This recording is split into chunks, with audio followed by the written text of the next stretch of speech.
दोस्तों नमस्कार। हम लोगों ने नेल्सन मंडेला एक लॉन्ग वॉक टू फ्रीडम को इसके पहले वाले टर्न पे पढ़ा और हम लोगों ने लेसन को शुरू कर दिया था। लेसन के अंतर्गत आपको बताया गया कि नेल्सन मंडेला साउथ अफ्रीका के ब्लैक अश्वेत जात के पहले राष्ट्रपति बने। उनके राष्ट्रपति बनने के बाद अफ्रीका में फैले हुए बुराइयों जैसे कास्ट, क्रीड आदि छोटी छोटी बातों को उन्होंने अपने स्तर से हटाने का प्रयास किया। हम लोगों ने उनके सेरेमनी मीन्स उद्घाटन समारोह जिसमें उनको शपथ दिलाई गई उसका अध्ययन किया। आपने देखा कि राष्ट्रपति मंडेला को शपथ दिलाने के पहले दो उपराष्ट्रपतियों को शपथ दिलाई गई। फिर उसके बाद नेल्सन मंडेला ने राष्ट्रपति के रूप में शपथ लिया और नेल्सन मंडेला ने राष्ट्रपति के रूप में शपथ लेने के बाद उन्होंने अपने देश के लोगों को आश्वासन दिया कि वो देश के लोगों से कास्ट, क्रीड या छोटी छोटी बातें जो समाज की और देश के हित में नहीं हैं उनको ख़त्म करने का प्रयास करेंगे, लोगों की गरीबों को हटाने का प्रयास करेंगे। इन सब बातों का अध्ययन किया। आपने ये भी देखा कि सेरेमनी जो है बहुत अच्छे ढंग से, उद्घाटन समारोह बहुत अच्छे ढंग से घटित होता है। उद्घाटन समारोह में जेट विमानों ने जो है लाल, पीले, नीले रंग के धुएं छोड़े और इस तरह से समारोह एक भव्य हुआ। और वहाँ पे समारोह में नेल्सन मंडेला ने अपने देश के इतिहास को याद किया। आज हम जो पॉइंट बचा हुआ था उसके आगे आपको बढ़ाते हैं। हम लोगों ने उस दिन यहाँ तक पढ़ा था द डे सिंबलाइज्ड। हाँ, यहाँ तक हम लोगों ने अध्ययन किया था the day was symbolised for me by the playing of our two national anthems. ये सब पढ़ लिया था कि उस समारोह में दो राष्ट्रगीत गाए गए। एक राष्ट्रगीत श्वेतों के द्वारा गाया गया, दूसरा राष्ट्रगीत अश्वेतों के द्वारा गया, लेकिन किसी ने उस दिन राष्ट्रधुन की अच्छी धुन नहीं निकाल पाई। अब इसके बाद हम देखते हैं कि on the day of inauguration I was overwhelmed with a sense of history. यहाँ पर नेल्सन मंडेला का कहना है कि उद्घाटन के दिन मैं इतिहास को याद करके बहुत ही प्रसन्न था। In the first decade the 20th century means 20वीं शताब्दी के पहले दशक में, ये few years after the bitter Anglo war and before my own birth. यहाँ पर आगे उन्होंने बताने का प्रयास किया कि a few year after the bitter Anglo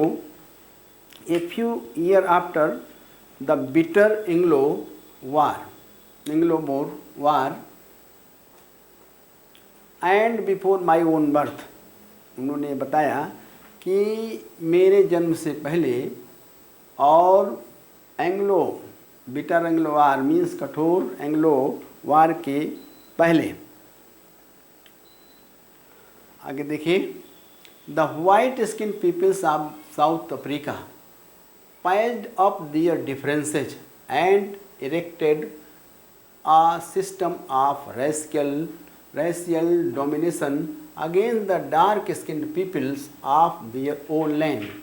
तो उन्होंने ये बताया कि अफ्रीका के श्वेत लोगों ने आपसी झगड़े को मिटाकर अपनी ही धरती पर अश्वेत चमड़ी वाले लोगों के खिलाफ अपने अंतर और रंग भेद की एक प्रणाली खड़ी कर दी। The structure they erected formed the basis of one of the harshest, most inhuman societies the world has ever known। उन्होंने जो ढांचा खड़ा किया उसने संसार में जाने वाले ऐसे समाजों की रचना की जो कि सबसे अधिक कठोर एवं अमानवीय माना जाता है। और अब 20वीं शताब्दी के आखिरी दशक में मेरे अपने 8वें दशक में वो प्रणाली हमेशा के लिए पलट गई और उसकी जगह एक ऐसे समाज ने ले लिया जो चमड़े के रंग को ध्यान में रखते हुए सभी लोगों के अधिकारों और स्वतंत्रता को पहचानता है।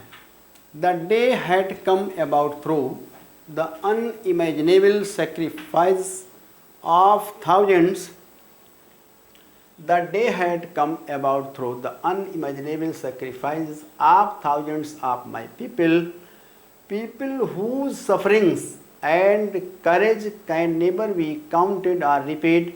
I felt that day, as I have on so many other days, that I was simply the sum of all those African patriots who had gone before me. अब आप इसका मतलब देखिए, the day had come about through the unimaginable sacrifices of thousands of my people, whose sufferings and courage can never be counted or repaid. मेरे हजारों लोगों के अकल्पित बलिदानों के बाद यह दिन आया। मीन्स यह दिन एक मेमोरेबल दिन था, यादगार वाला दिन था। वह लोग जिनकी हिम्मत और कष्टों, people whose sufferings and courage can never be counted or repaid. यहाँ पर राइटर ये बताना चाहता है कि वह लोग जिनकी हिम्मत और कष्टों को कभी भी गिना या चुकाया नहीं जा सकता। मीन्स लोगों के बलिदान जो इस युद्ध में, इस संघर्ष में मंडेला के साथ थे, उन लोगों का बलिदान कभी भुलाया नहीं जा सकता।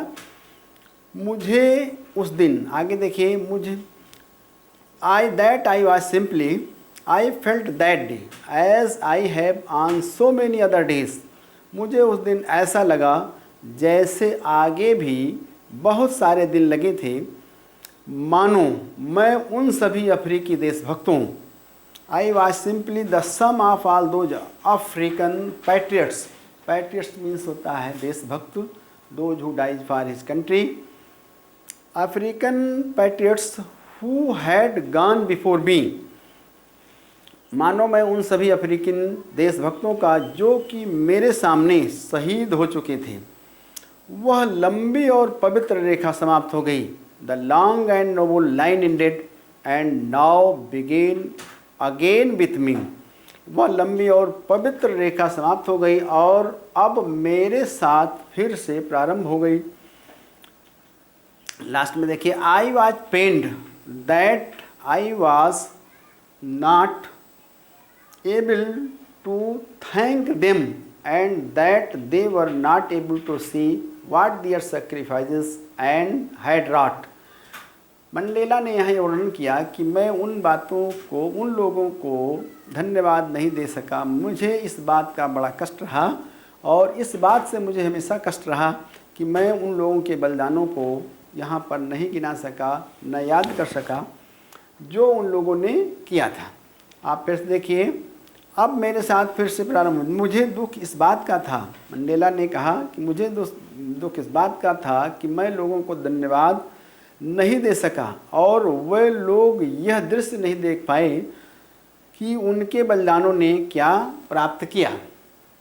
That long and noble line ended, वो लंबी रेखा समाप्त हो गई। And now begin again with me. I was pained that I was not able to thank them and that they were not able to see what their sacrifices had wrought. Nelson Mandela ने यहाँ अपने मन की बात का जिक्र किया कि मैं उन लोगों को धन्यवाद नहीं दे सका और न उन लोगों ने अपने बलिदानों को देख पाया कि उन्होंने क्या बलिदान किया। अब आगे देखते हैं, the policy of apartheid. Apartheid आपको मैंने बताया था रंगभेद, means differences on the basis of caste, creed and religion. The policy of apartheid created a deep and lasting wound in my country and my people. Nelson Mandela का कहना है कि रंग भेद की नीति ने मेरे लोगों और मेरे देश के लोगों पर गहरा आघात डाला। All of us will spend many years. All of us will spend many years, if not generations, recovering from that profound hurt. अब मंडेला का आगे कहना, राइटर ने कहा कि इस गहरे घाव को जो श्वेत वाइट स्किन लोगों के द्वारा दिया गया, इस घाव को कवर करने में, इस घाव को भरने में बहुत लंबा समय लग जाएगा। Recovering from that profound hurt but the decades of oppressions and brutality. लेकिन दशकों की ऑपरेशन मीन्स दबाव, oppressions and brutality had another unintended effect, and that was that it produced। अब इसमें आप देखिए कि रंग भेद की नीति ने मेरे देश और देशवासियों पर एक गहरा और कभी ना भूलने वाला घाव दिया। इन रंग भेद की नीति के द्वारा लोगों पर लोगों पर एक गहरा घाव लगा। यदि नहीं तो काफ़ी वर्ष लग जाएंगे। मंडेला का कहना है कि इस घाव को भरने में बहुत समय लग जाएंगे। इस गहरे मजबूत घाव को भरने में लंबा समय लगेगा, लेकिन दशकों के उत्पीड़न और बेरहमी अमानवीय व्यवहार ने एक और न समाप्त होने वाला असर छोड़ा है। उसी के कारण पैदा हुए हमारे समाज के ओलिवर थॉम्बस, रॉबर्ट, आगे देखिए, wisdom and generosity, and that was that produced the Oliver Thomson, the Alter Sicilus, the Chief Luthilus, the Yusuf Dados, the Bram Fisheries, the Robert Sobukos of our time, men of such extraordinary courage, wisdom and generosity that their like may never be known again। अब देखिए उसी घाव के कारण पैदा हुए हमारे समाज के ओलिवर थॉम्बस, रॉबर्ट सोबकोस आदि ने ऐसे लोग जिनकी श्रेष्ठ बहादुरी, अक्लमंदी और दानवीरता के जैसे फिर कभी कोई नहीं मिलेगा। Perhaps it requires such depth of operation to create such heights of character। My country is rich in the minerals and gems that lie beneath its। आगे नेल्सन मंडेला का कहना है कि मेरा देश, My country is rich in the minerals, मेरा देश खनिज संपदाओं से भरा हुआ है। देश में खनिज संपदाओं की कमी नहीं है। That lie beneath it's soil, जो इस मिट्टी में पड़े हुए हैं। But I have always known that the greatest wealth is it's people. लेकिन मंडेला का कहना है कि जहाँ तक मुझे पता है कि यहाँ के लोग, इस धरती के लोग यहाँ की सबसे बहुमूल्य रत्न हैं। इनकी तुलना उन रत्नों से नहीं की जा सकती है। But I have always known that it's greatest wealth is it's people. लेकिन यहाँ के लोग यहाँ की सबसे बड़ी धरोहर हैं। Finer and truer than the purest diamonds, जो एक शुद्ध डायमंड से भी बढ़कर हैं। It is from these comrades means होता friends, in the struggle that I learn the meaning of courage. आगे मंडेला का कहना है, नेल्सन मंडेला ने कहा कि मैंने साहस का अर्थ, it is from these comrades in the struggle that I learn the meaning of courage. मैंने इन्हीं लोगों से साहस का मतलब सीखा। मैंने इन्हीं लोगों से साहस का मतलब सीखा, अर्थात इन्हीं लोगों ने मुझे साहस की प्रेरणा दी। बार बार मैंने पुरुषों और महिलाओं, I have seen men and women risk and give their life for an idea. मैंने बार बार पुरुषों और महिलाओं को रिस्क लेते देखा, जोखिम उठाते देखा। फॉर दियर लाइफ, उन्होंने अपनी ज़िंदगी का जोखिम उठाया। I have seen men stand up to attacks and torture without breaking. मैंने देखा कि पुरुषों को बिना हिम्मत हारे हमलों और प्रताड़नाओं को सहे। मीन्स मैंने देखा कि पुरुष भी हमले और प्रताड़नाओं को सहन करते हुए जो हिम्मत और अकाल्पनीय दुखों को सहने की क्षमता के उदाहरण बने। I have seen men stand up attacks and torture without breaking, बिना किसी रुकावट के, showing a struggle and resistance that defies the imagination. मैंने सीखा कि हिम्मत, अब नेल्सन मंडेला का कहना है कि मैंने सीखा कि हिम्मत डर का ना होना नहीं है, बल्कि डर पर विजय प्राप्त करना है। बहादुर मनुष्य वो नहीं जो डरता है, बल्कि वो है जो डर पर विजय प्राप्त कर लेता है। No one is born hating an other. अब आगे की लाइन है, no one is born hating an other person because of the colour of his skin. यहाँ पर आगे राष्ट्रपति मंडेला का कहना है, राष्ट्रपति के रूप में उन्होंने लोगों को संबोधित किया कि किसी का जन्म किसी से घृणा करने के लिए नहीं होता है। किसके बेसिस पे? On the basis of colour of his skin, उसके रंग के आधार पर, उसके जात के आधार पर, आर हिज बैकग्राउंड, अथवा उसके बैकग्राउंड के आधार पर। तो मंडेला का कहना है कि किसी व्यक्ति का जन्म किसी से घृणा करने के लिए नहीं होता है। आर हिज रिलीजन मीन्स किसी भी व्यक्ति को किसी के जात, धर्म और किसी धर्म, रिलीजन के आधार पर उससे घृणा नहीं करना चाहिए। People must learn to hate and if they can learn to hate they can be taught to love. यदि लोग घृणा करना सीखते हैं तो उन्हें हम प्यार की बात भी सिखा सकते हैं, उन्हें प्यार करना भी सिखाया जा सकता है। यदि वो घृणा करना सीख सकते हैं तो वो प्यार करना भी सीख सकते हैं। For love comes more naturally to the human heart than its opposite. क्योंकि घृणा से जल्दी स्वाभाविक रूप से प्यार का जन्म होता है। अर्थात यदि व्यक्ति घृणा करना सीख सकता है तो व्यक्ति एक दूसरे से प्यार करना भी सीख सकता है, क्योंकि प्यार जो है घृणा से जल्दी स्वाभाविक रूप से आदमी के पास आता है। Even in the grimmest lines in prison, grimmest lines in prison, lines in prison, when my comrades and I were pushed to our limits, I would see a glimmer of humanity in one of the guards, perhaps just for a second, but it was enough to reassure me and keep me going.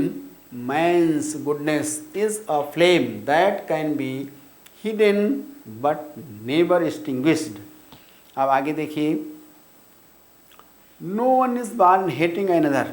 किसी भी इंसान का जन्म एक दूसरे से घृणा करने के लिए नहीं होता है। On the basis of caste, creed and colour. आगे देखते हैं हम, people must learn to hate and if they can learn hate they can be taught to love, for love comes more naturally to the human heart. से मैंने आपको बता दिया कि यदि आदमी घृणा करना सीख सकता है तो वो प्यार की भी बात सीख सकता है, क्योंकि प्यार घृणा से जल्दी लोगों के दिलों में स्वाभाविक रूप से बैठता है। Even the gravest times in prison, यहाँ पर जेल में सबसे निराशा के समय में भी नेल्सन मंडेला का कहना है कि even in the gravest times in prison when my comrades and I were pushed to our limits, pushed to our limits, limits, LIMITS, limits है, this word is limits, pushed to our limits. When my comrades I were pushed to our limits, I would see a glimmer of humanity in one of guards. यहाँ पर Mandela ये बताने का प्रयास कर रहे हैं कि even in the grimmest limits in prison, जेल में भी जब बहुत से कष्टप्रद समय रहा, भयंकर समय में भी, when my comrades and I were pushed to our limits, जब वहाँ पर जेल में मैं और मेरे दोस्त प्रताड़ना का शिकार बन रहे थे, I would see a glimmer of humanity in one of the guards. उस समय भी मैंने एक गार्ड के हृदय में दया की भावना देखा। उस समय भी गार्ड की आंखों में, चाहे एक के क्षण के लिए ही रहा हो, मैंने उन गार्ड की आंखों में दया की भावना देखा, इंसानियत की झलक देखी। तो आगे देखें आप, for a second but it was enough to assure me and keep me going. ये मेरे लिए एक आश्वासन के लिए बहुत अधिक था। जो वह जरा सी भी झलक मुझे दिखाई पड़ी वो मुझे आश्वस्त करने के लिए और आगे बढ़ने की प्रेरणा देने के लिए पर्याप्त था। मनुष्य की अच्छाइयाँ, man's goodness is a flame that can be hidden but never extinguished. यहाँ पर राइटर का बताना है कि मनुष्य की अच्छाई एक ऐसी लौ होती है, एक ऐसी ज्वाला होती है जो छुपाई तो जा सकती है लेकिन समाप्त नहीं की जा सकती। अर्थात मैन की, आदमी की अच्छाई कभी समाप्त तो नहीं की जा सकती। एक ऐसी लपट होती है, एक ऐसी ज्वाला होती है जिसे हम छिपा तो सकते हैं लेकिन समाप्त नहीं कर सकते हैं। In life every man has twin obligations. Writer का कहना है, मंडेला कहते हैं कि लाइफ में किसी भी आदमी के पास दो जिम्मेदारियां होती हैं। किसी भी आदमी के पास दो प्रकार की जिम्मेदारियां होती हैं। ऑब्लिगेशन टू हिज फैमिली, अपने परिवार के प्रति, टू हिज पेरेंट्स, माता पिता के प्रति, to his wife and children, wife और बच्चों के प्रति, and he has an obligation to his people, his community, his country. और दूसरा उसकी जिम्मेदारी अपने लोगों के प्रति होती है, अपने समुदाय के प्रति होती है, अपने देश के प्रति। In a civil and human society each man is able to fulfil those obligations according to his own inclinations and abilities। मीन्स इन जिम्मेदारियों को आदमी अपने योग्यताओं के अनुसार और अपने लिमिट के अनुसार, योग्यताओं के अनुसार पूरा करने का प्रयास करता है। और किसी भी आदमी को इन जिम्मेदारियों को अपनी ज़रूरतों के अनुसार, अपने समाज की ज़रूरतों के अनुसार पूरा करने का प्रयास करना चाहिए। But in a country like south Africa it was almost impossible for a man of my birth and color to fulfill both of those obligations। लेकिन अमेरिका जैसे देश में हमारे जैसे लोग, मीन्स अश्वेत लोगों के लिए जिम्मेदारियां पूरा करना बहुत संभव नहीं था, बहुत आसान नहीं था। In South Africa a man of colour who attempted to live as a human being was punished and isolated. America जैसे देश में मेरे जैसा आदमी जो इन जिम्मेदारियों को निर्वहन करने का प्रयास करता है उसको पनिश किया जाता है और अकेले में डाल दिया जाता है। In South Africa a man who tried to fulfil his duty to his people was inevitably ripped from his family. और अफ्रीका जैसे देश में इन जिम्मेदारियों को पूरा करने का जो प्रयास करता है उसे उसके लोगों से और उसके परिवार से अलग कर दिया जाता है। And forced to live a life apart, और उसे अलग जीवन जीने के लिए बाध्य कर दिया जाता है। एक Twilight existence of secrecy and rebellion, उसे विद्रोही का जीवन बिताना पड़ता है। इन बातों के साथ हम चैप्टर को समाप्त करते हैं। हम लोग दूसरे दिन इसका आगे का भाग अध्ययन करेंगे। थैंक्स।